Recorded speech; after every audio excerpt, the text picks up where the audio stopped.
Let's transfer now to the running back position. Devin Singletary, 4 carries, 39 yards, 1 catch for 4 yards. He looked electric. We're going to dive into that. James Cook, 4 for 38, 1 catch, 12 yards.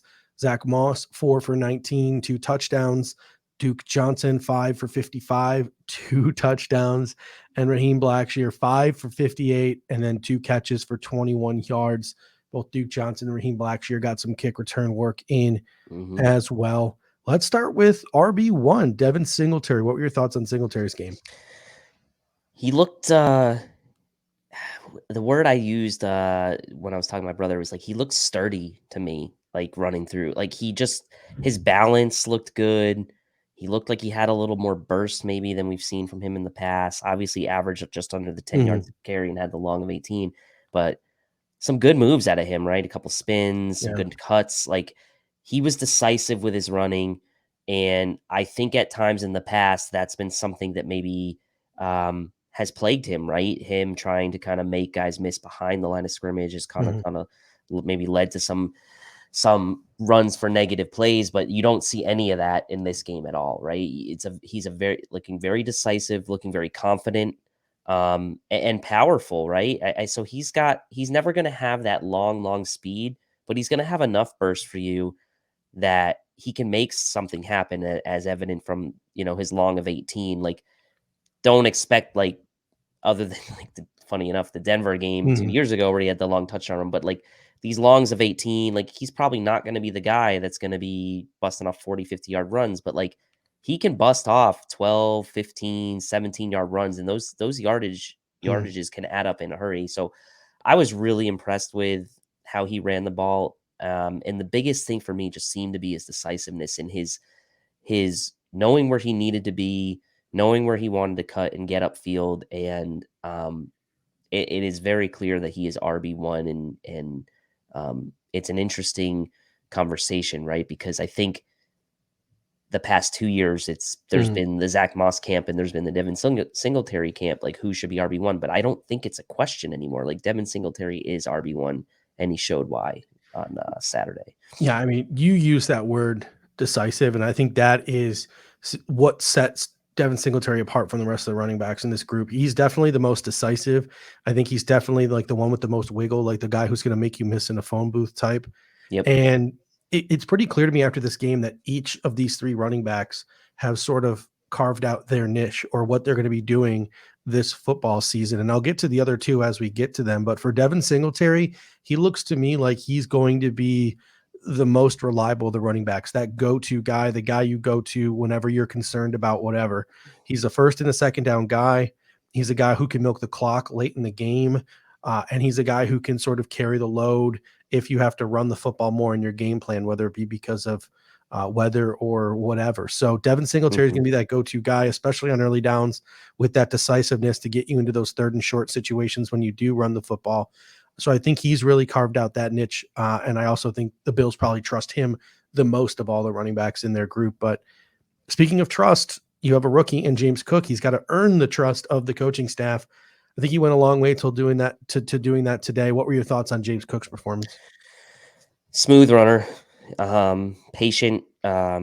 He just looked natural out there to me. He just, nothing looks like it's like grinding for him, or it's like, what's the word I'm looking for? Like it just looks a little bit effortless, right? Yeah. It doesn't look like he's like trying too hard, and yet he's still moving down the field. And to be honest, I don't even think we saw him hit his highest gear either.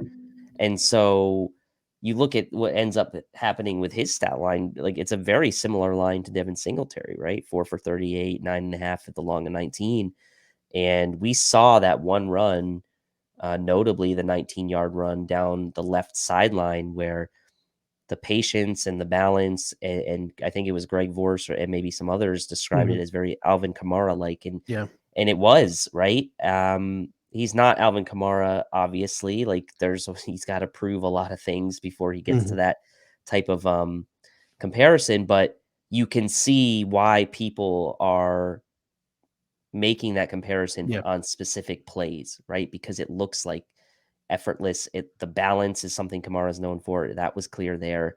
And we also saw him, we also saw him out of the backfield Mhm. a little bit as well. And so, he had the one catch for 12 yards. So like it was nice to see him kind of have an upgraded game, I would guess, from week one, especially because some of the things that we kind of anticipated from him, like getting him in this space and kind of seeing what he could do when he had some space, kind of came through in this game. And so you could tell he was frustrated that he didn't get in the end zone on that one Yeah. reception he had, but you like that, right? You Yeah. like the guy that wants to make the most out of every play, and he did make the most, I think, out of his chances in this game, and not a ton of volume, but he Yeah. looks really good. He looks You really use good. you used that word effortless, and I think that's probably the best way to describe it. A number of people, you mentioned Greg Vorse. I also saw it from Ty Dune with the Alvin Kamara comp, and it wasn't so much that they were saying, James Cook is the next Alvin Kamara.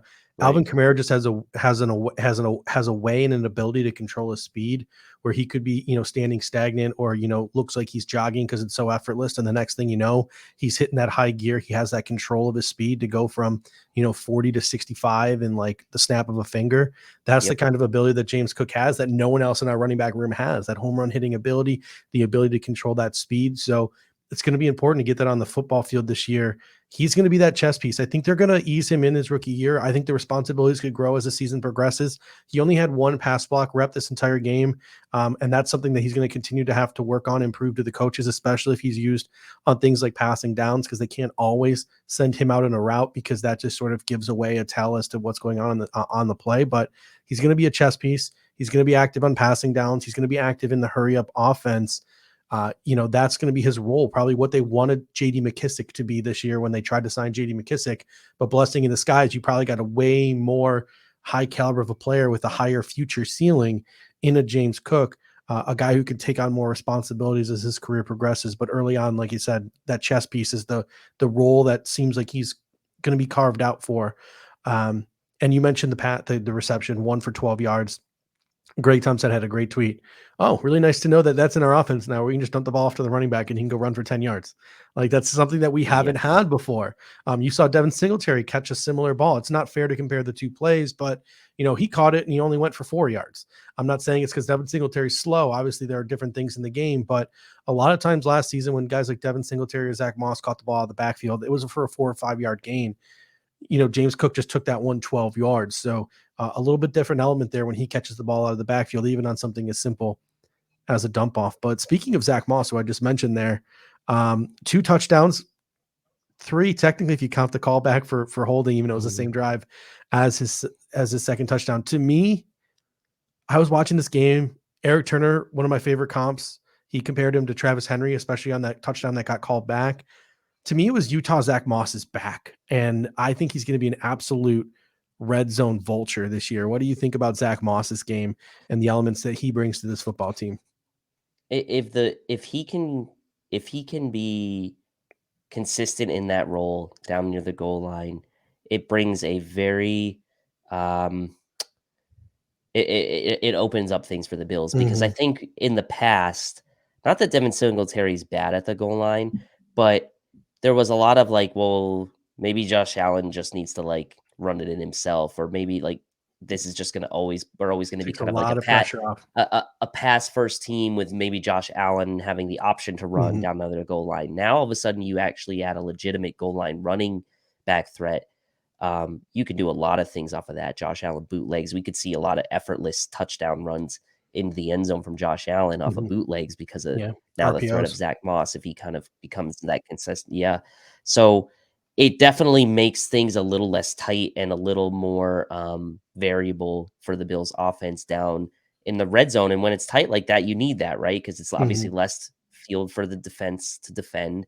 And the Bills really haven't had that type of goal line back um, in a long time, to be perfectly honest. I mean, LaShawn McCoy wasn't a goal line back, right? It was like Yeah. he just wasn't. So he was good at the goal line, but that wasn't like his calling card. So Mhm. if this is the role that Zach Moss is going to play, then and he's going to play it well, that's great. Like one of my concerns about him from the past season was the vision, but on those 2 touchdown runs, one, he had a nice spin, and the other, obviously, he kind of cut up Mhm. into the hole, and he was decisive. And so if you're Zack Moss, you have to push the pile forward on these short runs, and he didn't necessarily have to on these, but you could tell by the way he ran that he was going to push the pile forward on those runs. So I was Yeah. definitely happy with what I saw from him. Literally in my notes in all capital letters, taking pressure, potential hits off of Josh Allen. Like that to me would be an ideal role for Zack Moss in 2022. He just gives you another tool in your toolbox in the red zone. And this is a team that's becoming very good at scoring touchdowns and not having to kick field goals. That was something that's plagued them in the past, going back to like Josh Allen's second year, the year we made the wild card, the year we made the wild card. It seemed like we were always there was games where the kickers were just kicking a ton of field goals. There was a couple of like Jets games in my memory where we were just kicking a ton of field goals and relying on field goals and defense. This is a team that can put the ball into the end zone. It has some weapons now with guys like Zack Moss, more tools in the toolbox in the red zone. And Bruce Nolan made this point, Bruce exclusive on Twitter, and it's something that we talked about in years past, but it sort of went away when Zack Moss sort of didn't show up because of, now in retrospect, it looks like it's because his body wasn't right, injuries, etc. But when he was drafted, we said, what did we say? We said Devin Singletary's contract will be up in a couple of years. Now it's up after this year. The Bills let him walk, go sign a big money deal somewhere else, and the Bills just then insert Zack Moss into that starting role. If Zack Moss can sort of resurrect his career and make his living in the red zone this year, number one, as the season progresses, if Devin Singletary goes down, maybe you have the confidence in Zack Moss to him becoming the first and second down running back and James Cook being the third down passing down no huddle guy. Or if Devin Singletary stays healthy all year, you let him walk. You don't pay him, $4 or $5 million a year, which you might consider too rich for your blood from the running back position, and you go to a two-headed monster of Zack Moss and James Cook next season, as opposed to a three-headed monster. And you could probably work in another guy who we're going to mention in a moment, Raheem Blackshear, into that equation in 2023. So it's just awesome to have Zack Moss back, because everyone who watches this show knows that he was one of our favorites. I still have a Utah polo sitting in my closet because you told me if we drafted a Utah player, you buy me a Utah polo. So I still got a Utah polo in my closet, wear it every once in a while. But yeah, we're big fans of Zack Moss here. I'm a big fan of Duke Johnson too, but my next line in my notes here is poor Duke Johnson. The drafting of James Cook seemed to make him obsolete. What were your thoughts on Duke Johnson, who had a pretty solid game? And what are your thoughts on Raheem Blackshear, who looks like an NFL running back? Yeah, Raheem Blackshear continues to impress. I'll start with him, and I do think there's a future for him on this team beyond 2022. I don't believe Raheem Blackshear would get claimed on waivers. I just, with the way the running backs are, but I do think the Bills would love to put him on the practice squad this year and have him in the mix for special teams, for third down, for third running back duties next year. We've seen the Bills not afraid to kind of use vets like Matt Breida and people like that as like their third running back. So if they can have a guy who's in-house, who they've kind of signed as a UDFA, develop, that could be a nice way for them to kind of have to, not worry about that position in free agency. And we saw kind of the debacle that happened with J.D. McKissick this year. So that's a nice option for the Bills should that materialize. And Raheem Blackshear, just every time he touches the ball, he's making something happen, right? He's making guys miss. His cutting, to me, is really impressive. He's getting upfield. You can tell he's a guy that is going to make the decision harder for the coaching staff. Ultimately, I think the decision is not going to change on what his fate will be for this year, but it is certainly got to raise the eyebrows of the coaching staff. And as far as Duke Johnson, the feeling I was getting from watching him run was like, this is a veteran. Yep. There's no fear in Duke Johnson when he's running the ball or whatever he's doing. You can tell that man has no fear. He's doing his job. He's a professional. And whether or not he makes the Bills roster, I mean, still probably less likely that he makes it than he does. He's been around this league, and he's at least kind of showing teams, knowing that he's a veteran, that like, hey, I've been here. I've done some nice things in this league. I can clearly still play based on what you've seen from me in the preseason. There's a chance that he could potentially land on his feet somewhere else, if not on the Bills practice squad, which I would imagine he wouldn't necessarily want to have happen. Yeah. He'd probably want to land somewhere else, but the guy's just a professional, and Yeah. that's the thing that kind of just hits me when I watch him run. He's just fearless and he's a professional. And it's a real shame too, because I feel like Duke Johnson just like, especially when in his prime, when he was younger, drafted out of Miami, like I just felt like he never got like sort of a fair shake. I could be wrong on that because I'm not a fan of the Cleveland Browns. I didn't follow the Cleveland Browns consistently, but it always seemed like he wasn't getting a fair shake there in Cleveland, and then he sort of sputtered around his next couple trips. But I mean, this is a guy who he was plan B to JD McKissick. And then once, James Cook got drafted, he then once he fell to the Bills in the second round, sort of became obsolete on this roster, and there really just wasn't a place for him unless he could maybe like become a kicker punt returner. But it's really, or Zack Moss had completely fallen off a cliff, and that's all those things continue to not be evident. So looking at Duke Johnson, just feel bad for him. But Raheem Blackshear, you sort of mentioned his vision. He's showing NFL caliber vision, backup starters, whatever. He's showing good second level vision. He's showing good ability out of the backfield as a receiver. He had a huge pass block. I know Anthony and Kendall really harped on it in their post-game show where he just took on a 300-pound defensive lineman and he, swallowed him up and kept him from getting to the quarterback. And this is a four-phase special teamer. And that's what Eric sort of in our Cover One group chat was trying to relate to us. He's like, listen, guys, this isn't just a guy who's a running back. It's a guy who's a running back who can catch the ball in the backfield and can contribute on four phases of special teams. There are GMs around the league who will look at that and say, I can put that on my football team. And even though we personally probably don't think, that there's really a market for running backs to be claimed, you look at every team's depth chart and you on paper, they look like they're four deep at running back, almost every single team in the National Football League. There could be some teams with some interest, especially because of his special teams ability. And that's where I'm torn here, because the only really path I see for him to get to the roster is RB5 / maybe like kick returner. And that's just really tough to justify a roster spot for that when Isaiah McKenzie and James Cook can return kicks, and there are other guys at other positions that can, do what he does on special teams, cornerbacks, et cetera, linebackers, et cetera. So it's just really tough to envision a fifth running back who's inactive every week. Like it's very difficult. The counter argument to that would be, we mentioned James Cook is doing something out of the backfield that the Bills running backs of the past, Zack Moss, Devin Singletary can't do, and that's maybe make a little more out of their receptions out of the backfield. So Raheem Blackshear could conceivably does that as well, better than, let's say, Devin Singletary and a Zack Moss. So if the Bills wanted more than just James Cook on the roster for that, then maybe there's a path, but it's still going to be very tough.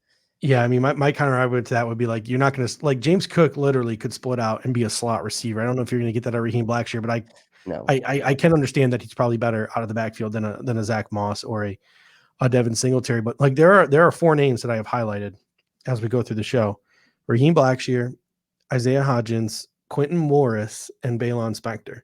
These are four guys that I think could legitimately make the football team and be contributors in 2023.